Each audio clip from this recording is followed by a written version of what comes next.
میں بہک سکوں یہ مجال کیا، میرا رہنما کوئی اور ہے۔ نحمدہ ونصلی علی رسولہ النبی الکریم الامین، اما بعد فاعوذ باللہ السمیع العلیم من الشیطان الرجیم، بسم اللہ الرحمن الرحیم۔ قال اللہ تبارک و تعالی فی القرآن الحکیم، ان اللہ وملائکتہ یصلون علی النبی یا ایہا الذین آمنوا صلوا علیہ وسلموا تسلیما۔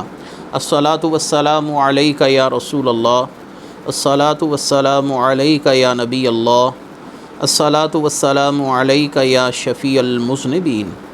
وعلی آلک واصحابک یا رحمۃ للعالمین۔ اللہ تعالیٰ کی حمد و ثنا، جان عالم وجہ تخلیق کائنات حضرت محمد مصطفیٰ صلی اللہ علیہ وسلم اور آپ کے جمیع آل و اصحاب کی بارگاہ ناز میں درود و سلام کے نذرانوں کے بعد، انتہائی عزت اور احترام کے لائق میرے دینی اور یقینی دوستوں، بزرگوں اور بھائیوں، اللہ تبارک و تعالیٰ کے فضل و کرم سے تفسیر اعجاز القرآن کا جو سلسلہ ہے یہ جاری و ساری ہے، اور آج اسی تفسیری سلسلے کو مزید آگے لیے بڑھیں گے، اور آج انشاءاللہ العزیز سورہ المائدہ کے 13ویں رکوع اور 7ویں سپارے کے 3 رکوع کی تفسیر کو آپ کی خدمت میں پیش کیا جائے گا۔ اللہ تعالیٰ سے دعا ہے کہ اللہ تعالیٰ ہم سب کو حق کی پیروی کرنے کی توفیق مرحمت فرمائے۔ اللہ تبارک و تعالیٰ قرآن کریم فرقان حمید 7واں سپارہ اور سورہ المائدہ کے 13ویں رکوع اور آیت نمبر 94 کی تفسیر آج ہم شروع کر رہے ہیں۔ اللہ تعالیٰ ارشاد فرماتے ہیں، یا ایہا الذین آمنوا لیبلونکم اللہ بشیء من الصید تنالہ ایدیکم ورماحکم لیعلم اللہ من یخافہ بالغیب فمن اعتدی بعد ذلک فلہ عذاب علیم۔ اے ایمان والو، ضرور اللہ ان شکاروں کے ذریعے جن تک تمہارے ہاتھ اور نیزے پہنچ سکیں گے تمہارا امتحان فرمائے گا، تاکہ اللہ ان لوگوں کی پہچان کرا دے جو اس سے بن دیکھے ڈرتے ہیں، پھر اس ممانعت کے بعد جو حد سے بڑھے اس کے لیے دردناک عذاب ہے۔ یہ آیت مبارکہ اصل میں نبی کریم صلی اللہ علیہ وآلہ وسلم کے صحابہ اکرام رضوان اللہ تعالی علیہم اجمعین کی شان میں نازل کی گئی، اور اس کے محرکات اور اسباب اور شان نزول کی تفصیلات کچھ یوں ہیں کہ 6 ہجری میں جس میں حدیبیہ کا واقعہ پیش آیا، نبی کریم صلی اللہ علیہ وسلم اور آپ کے ساتھ کم و بیش 1400 یا 1500 اصحاب رسول یہ احرام کی حالت میں تھے، یعنی محرم تھے، اور اس حالت میں اللہ تعالیٰ نے ان کے لیے ایک آزمائش کا معاملہ فرمایا، اور انہیں شکار کیے جانے والے جانور اور پرندے جو تھے ان کے شکار سے روک دیا گیا، یعنی تم حالت احرام میں ہو اور تم اس حالت میں شکار نہیں کر سکتے۔ اور دوسری طرف اللہ تبارک و تعالیٰ نے اتنی کثرت کے ساتھ جانوروں اور پرندوں کو بھیج دیا کہ اگر کوئی شخص چاہتا تو انہیں اپنے ہاتھ سے بھی پکڑ سکتا تھا۔ وہ جانور اور وہ پرندے جن کو شکار کے لیے ایک عام انسان کو کافی دیر تک انتظار کرنا پڑتا تھا، جنگلات میں جا کر یا ایسے مقامات پر جہاں پر ان جانوروں کا ہونا ممکن ہوتا، تو وہاں پر بھی جا کر کافی دیر تک جن جن جانوروں کا شکار کیا جانا ایک مشکل امر سمجھا جاتا تھا، اللہ تعالیٰ نے حالت احرام میں صحابہ کو ان جانوروں کے شکار سے منع بھی کر دیا، اور اللہ تعالیٰ نے ان اصحاب کی شان ظاہر کرنے کے لیے لیعلم، اللہ تعالیٰ ظاہر کر دے، لیعلم اللہ من یخافہ بالغیب، کہ اللہ تعالیٰ سے بن دیکھے کون ڈرتا ہے۔ یہاں پر لیعلم کا معنی یہ نہیں ہے کہ اللہ جان لے، اس کا مطلب یہ اللہ ظاہر کر دے اپنے نبی کے اصحاب کی شان کو، کہ وہ حالت احرام میں نبی کریم صلی اللہ علیہ وسلم کی اطاعت اور اللہ کی اطاعت پر کیسے کمر بستہ ہے۔ تو اللہ تعالیٰ نے کثرت کے ساتھ جانور بھیج دیے اور پرندے کثرت کے ساتھ آ گئے، لیکن صحابہ اکرام نے حکم الہی کی پابندی میں ثابت قدم رہتے ہوئے حالت احرام میں قطعاً شکار نہیں کیا، بلکہ ایک بھی صحابی نے ایک چڑیا کا شکار بھی نہیں کیا۔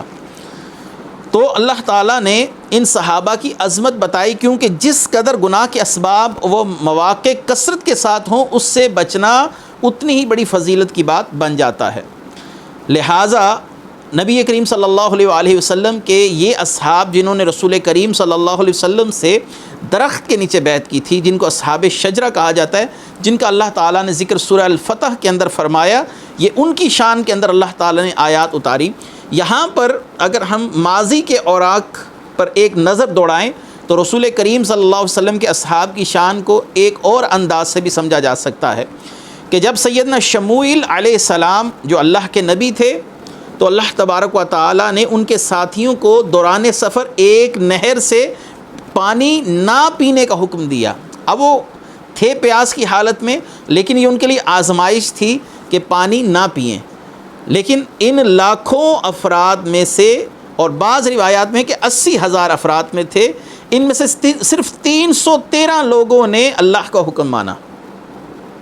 اللہ تعالیٰ نے قرآن کریم فرقان حمید سورہ البقرہ کے اندر ارشاد فرمایا، فَشَرِبُوا مِنْهُ إِلَّا قَلِيلًا مِّنْهُمْ، ان میں بہت ہی کم لوگ ایسے تھے جنہوں نے پانی نہیں پیا، باقی سب نے پانی پیا، إِلَّا قَلِيلًا مِّنْهُمْ، لیکن 313 جو ان میں تھے 80,000 میں سے، انہوں نے اللہ کا حکم مانا۔ یہاں پر اصحاب رسول ہیں، اللہ تعالیٰ نے جب ان کو منع فرما دیا تو یہ جتنے کے جتنے تھے، 1400 تھے یا 1500 تھے، ان صحابہ کرام رضوان اللہ تعالیٰ علیہم اجمعین میں ایک نے بھی اللہ کی نافرمانی نہیں کی، اللہ کے رسول کی نافرمانی نہیں کی۔ تو کیا ان لوگوں کے لیے تبرہ کیا جا سکتا ہے؟ کیا ان لوگوں پر لعن طعن کرنا اسلام کے نقطہ نظر سے جائز ہوگا؟ کیا اللہ تعالیٰ کے ان محبوب بندوں کو اور اللہ تعالیٰ کے ان مقرب لوگوں کو ممبروں پر لعن طعن کا اور گالی گلوچ کا نشانہ بنانا، کیا یہ ایمان کی علامت کہلائے گا؟ اور اسی سے ملتا جلتا ایک اور واقعہ، جب حضرت داؤد علیہ السلام کو بنی اسرائیل کی طرف مبعوث کیا گیا تو حضرت داؤد علیہ السلام نے ہفتے کے دن شکار کرنے پر پابندی عائد کر دی یہودیوں پر، لیکن یہودی اللہ تعالیٰ کے اس حکم اور اللہ کے نبی کے اس حکم کے تابع دار نہ ہو سکے، انہوں نے نہیں مانا یہ حکم، اور ہفتے کے دن انہوں نے حوض بنا لیے اور مچھلیاں کثرت کے ساتھ ظاہر ہوتی تھیں، جو صورتحال یہاں پر ہوئی کہ رسول کریم کے صحابہ کے لیے کثرت کے ساتھ جانور ظاہر ہوئے، لیکن کسی ایک نے بھی شکار نہیں کیا، کوئی ہیلا حربہ نہیں اپنایا، بلکہ کسی نے ہاتھ تک نہیں لگایا۔ اور دوسری طرف یہودیوں کے لیے اللہ تعالیٰ نے ہفتے کے دن شکار کی ممانعت فرما رکھی تھی۔ اب ہفتے کے دن مچھلیاں سطح آب پر آ جاتی تھیں، یعنی پانی کی سطح کے اوپر آ جاتی تھی، جن کو بآسانی دیکھا جا سکتا تھا، پکڑا جا سکتا تھا۔ یہودیوں سے صبر نہ ہو سکا تو انہوں نے ان مچھلیوں کو اپنے حوضوں کے اندر اکٹھا کرنا شروع کر دیا۔ ہفتے کے دن ان کو اپنے حوض کے اندر لے آتے اور اتوار کے دن ان کو پکڑ لیتے، اور عذر یہ ظاہر کرتے کہ ہم نے ہفتے کے دن شکار تو نہیں کیا، ہم نے شکار تو اتوار ہی کے دن کیا۔ اللہ تعالیٰ کی نافرمانی کی یہ دوسری مثال جو ہمیں بنی اسرائیل کے اندر نظر آتی ہے۔ ادھر رسول کریم صلی اللہ علیہ وسلم پر اللہ تعالیٰ نے کہ اصحاب پر اللہ تعالیٰ نے ایک امتحان کی صورتحال لائی، اور یہ تمام کے تمام لوگ بشمول سیدنا ابو بکر صدیق، سیدنا عمر فاروق، سیدنا عثمان غنی، دیگر وہ صحابہ بھی شامل تھے جن کو روافض صبح و شام تبرہ کرتے ہیں۔ گویا اللہ تعالیٰ نے ان کے ایمان کی گواہی اس آیت مبارکہ کے اندر دی کہ اللہ تعالیٰ نے ظاہر کر دیا لِيَعْلَمَ اللَّهُ مَن يَخَافُهُ بِالْغَيْبِ، کہ اللہ سے بن دیکھے ہوئے کون ڈرتا ہے۔ تو لہٰذا، اور دوسرا سبق اس سے یہ بھی ہے جو میں پہلے عرض کر چکا، یہاں یاد رہے کہ جس شخص کو گناہ کے مواقع میسر آ جائیں تو اس سے وہ بچے، تو یہ اس کے درجات میں بلندی کا سبب ہے۔ جیسے حضرت یوسف علیہ السلام کا واقعہ زلیخا کے ساتھ قرآن میں مشہور ہے، اور ایسا نوجوان جس کو برائی کرنے کا موقع میسر ہو لیکن وہ اللہ کی رضا کے لیے اس عمل سے دور رہے، تو اللہ تعالیٰ قیامت کے دن اسے عرش کے سائے تلے جگہ عطا فرمائے گا۔ اگلی آیت مبارکہ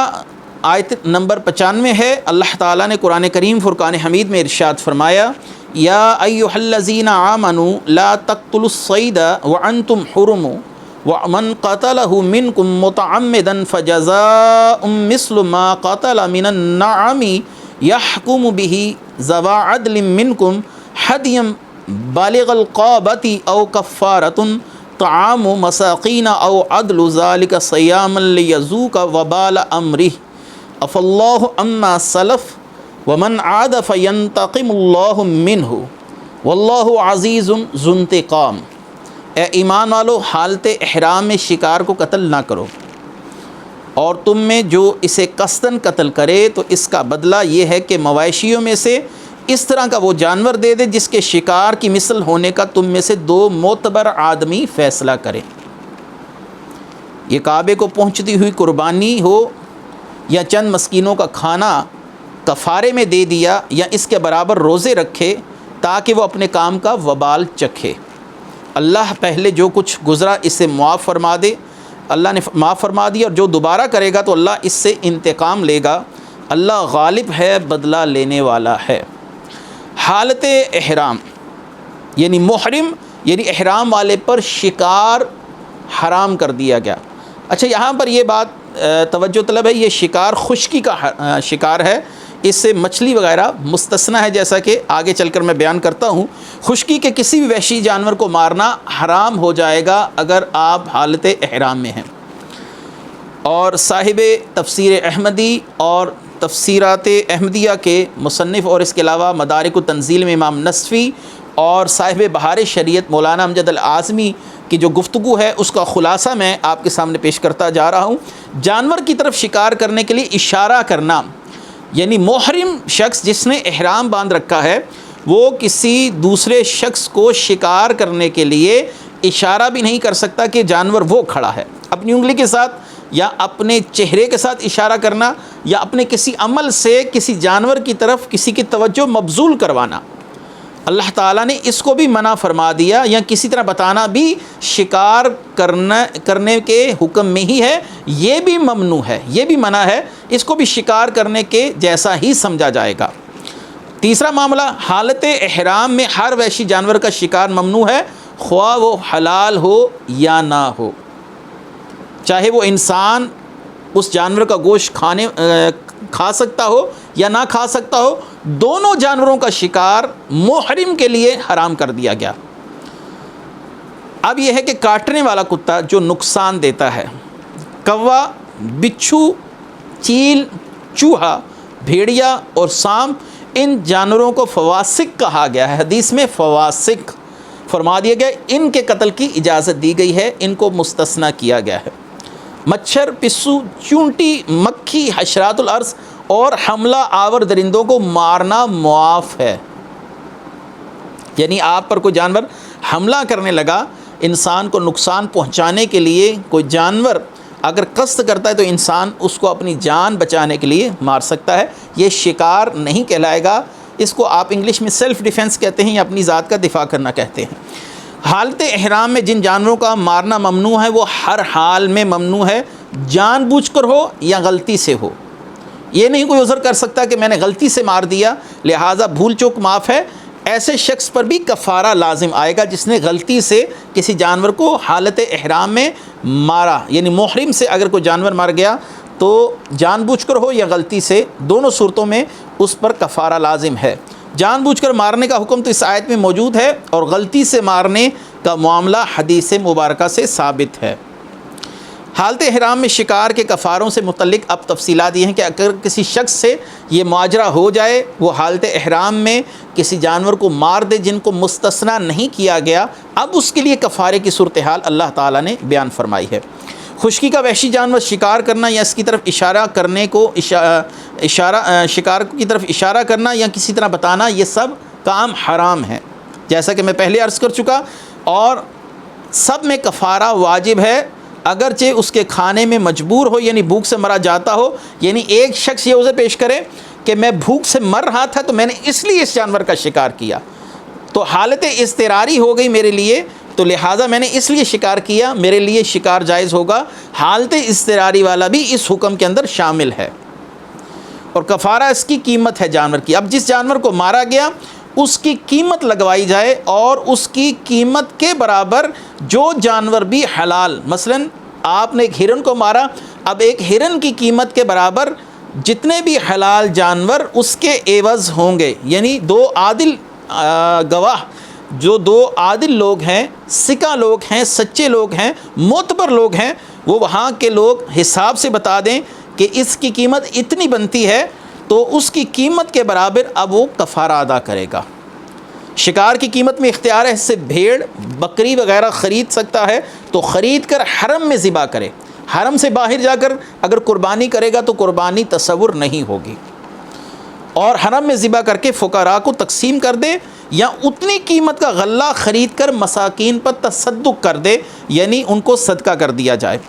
اتنی مقدار دے کہ ہر مسکین کو کم از کم صدقہ فطر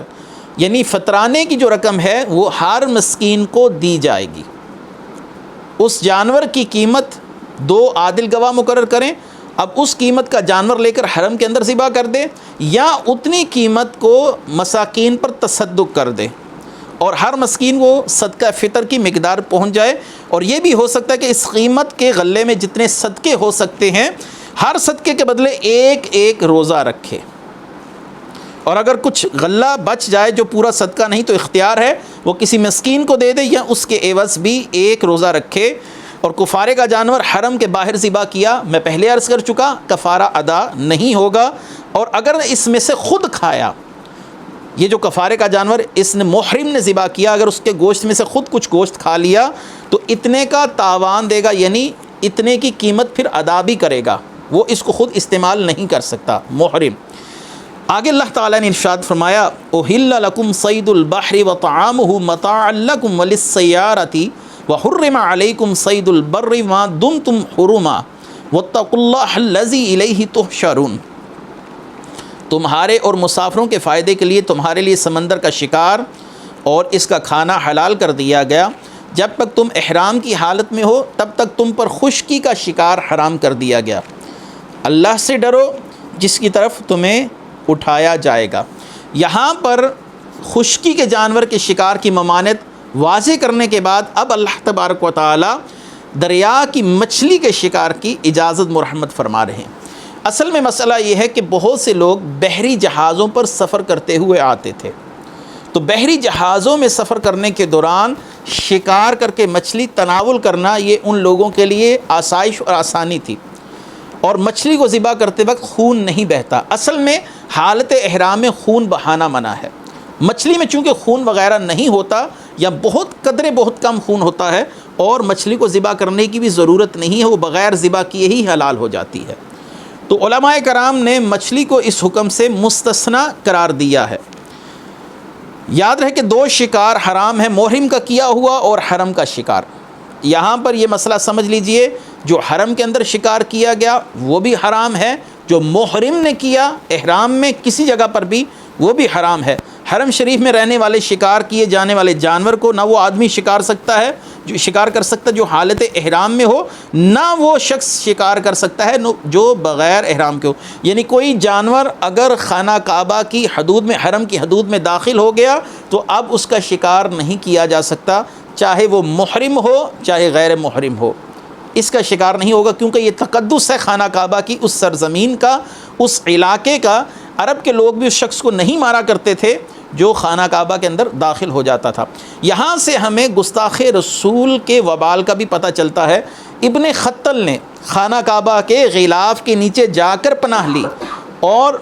نبی کریم صلی اللہ علیہ وسلم کو جب صحابہ نے کہا یا رسول اللہ آپ کا گستاخ خانہ کعبہ کے غلاف کے نیچے جا کر گھسا ہے، آپ صلی اللہ علیہ وسلم نے فرمایا اس کو وہیں پکڑ کر قتل کیا جائے۔ اس کا مطلب یہ ہے کہ حرم کے اندر اگر جانوروں کا تحفظ ہے تو گستاخ رسول جانوروں سے بھی بدتر ہے۔ رسول کریم نے بیت اللہ کے اندر بھی ایسے شخص کو امان نہیں دی،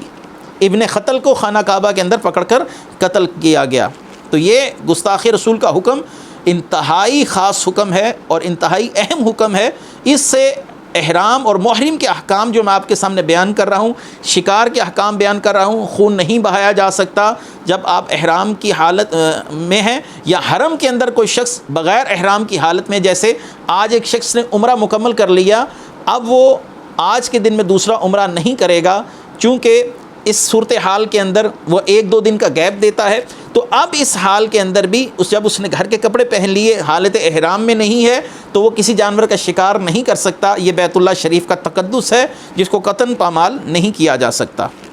اللہ تعالیٰ نے ارشاد فرمایا جعل اللہ الکعبۃ البیت الحرام قیاما للناس والشہر الحرام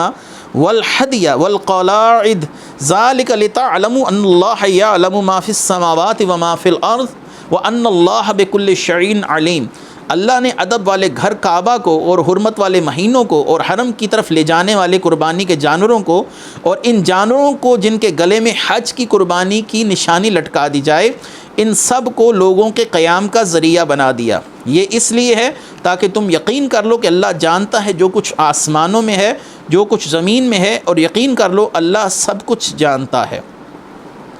یہاں پر اللہ تبارک و تعالی نے بیت اللہ کی حرمت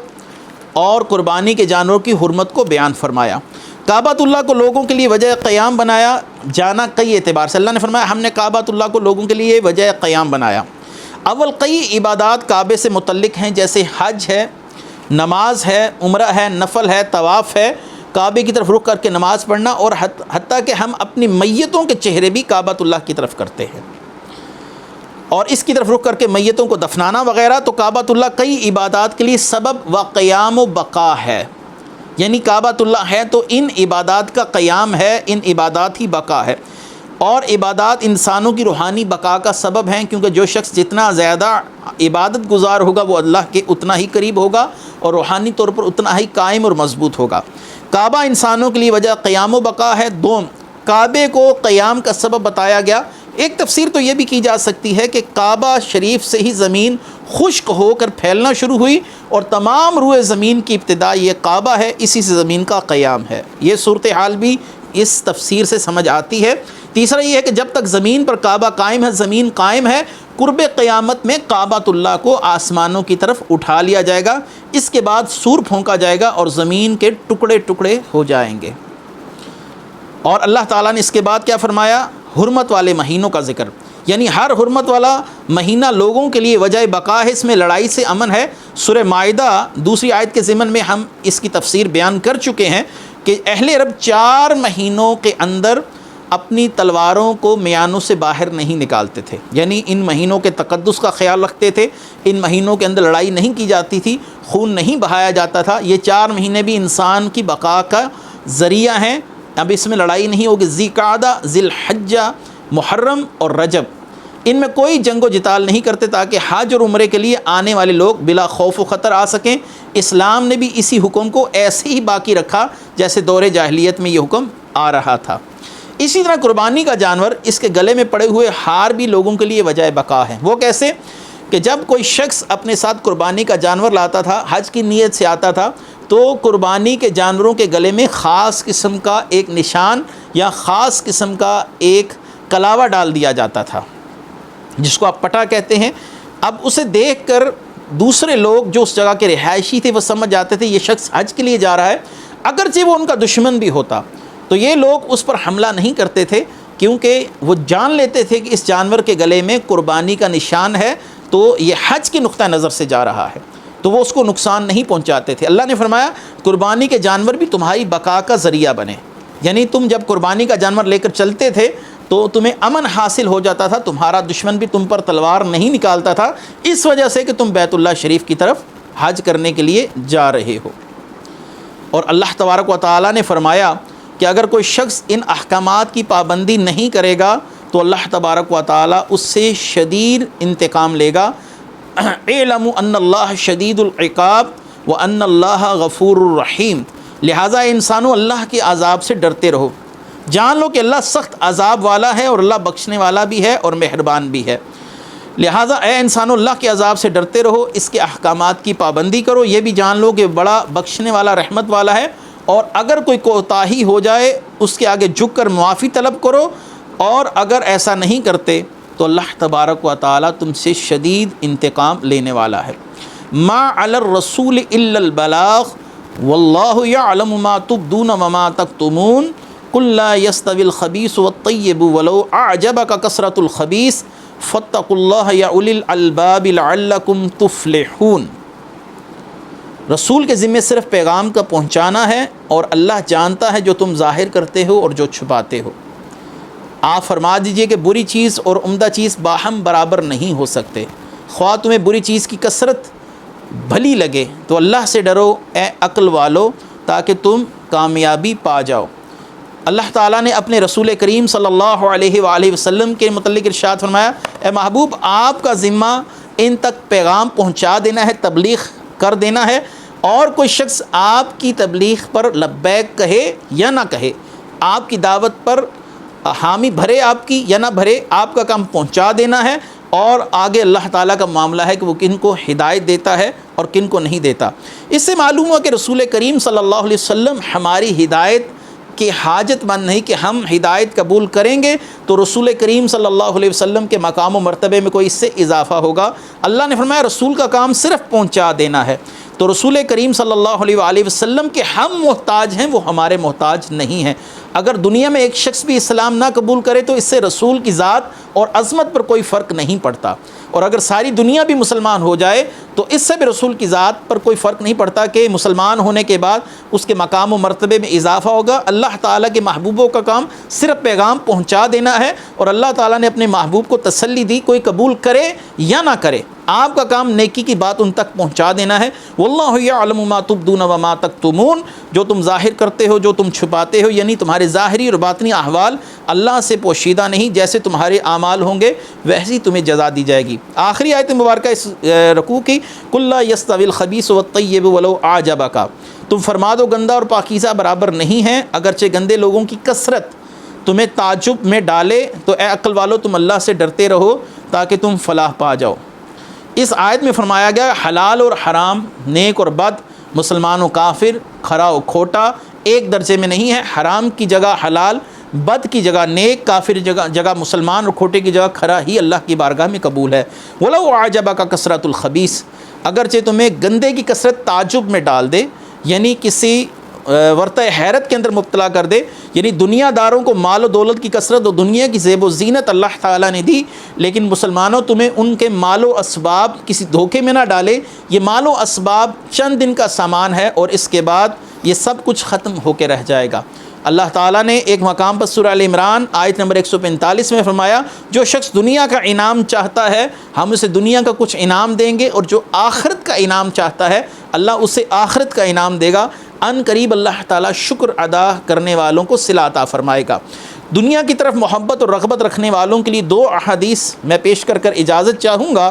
نبی کریم صلی اللہ علیہ وآلہ وسلم کی محبوب زوجہ سیدہ عائشہ فرماتی ہیں کہ نبی کریم صلی اللہ علیہ وآلہ وسلم نے ارشاد فرمایا، دنیا اس کا گھر ہے جس کا کوئی گھر نہیں، یعنی آخرت میں اس کے لیے کوئی گھر نہیں۔ جس کو اللہ نے دنیا میں دے دیا، جو دنیا کا طلبگار تھا، اب اس کے لیے آخرت میں کچھ نہیں۔ اور جس کا دوسرا کوئی مال نہیں، دنیا کے لیے وہ آدمی جمع کرتا ہے تو اس کے پاس عقل نہیں، جو دنیا جمع کر رہا ہے اس کے پاس دوسرا مال نہیں، یعنی آخرت کے لیے اب کچھ نہیں رہا۔ ہاں جسے اللہ اپنے انعام سے دے اس کا معاملہ جدا ہے، لیکن جو شخص دنیا کو حاصل کرنے کے لیے دن رات تگ و دو کرتا رہے اور اس تگ و دو سے وہ تھک جائے گا، لیکن دنیا سے اسے اتنا ہی حصہ میسر آئے گا جتنا اللہ نے اس کے لیے مقدر کر رکھا ہے۔ نبی کریم صلی اللہ علیہ وسلم نے ارشاد فرمایا، جس نے اپنی دنیا سے محبت کی اس نے اپنی آخرت کو نقصان پہنچایا، اور جس نے اپنی آخرت سے محبت کی اس نے اپنی دنیا کو نقصان پہنچایا۔ پس تم فنا ہونے والی دنیا پر باقی رہنے والی آخرت کو ترجیح دو۔ تو اللہ تعالی ہمیں دنیا کی محبت اور وبال سے محفوظ رکھے، اور جو شخص دنیا سے بے رغبتی اختیار کرتا ہے اس کا رزق وہی اس کو ملے گا جو اللہ نے اس کے لیے مقدر کیا۔ وہ اس وقت تک دنیا سے نہیں جائے گا جب تک اپنا مقرر کردہ رزق نہ کھا لے۔ اللہ تعالی ہمیں توکل کی نعمت عطا فرمائے۔ وآخر دعوانا ان الحمد للہ رب العالمین۔ میں بہک سکوں یہ مجال کیا، میرا رہنما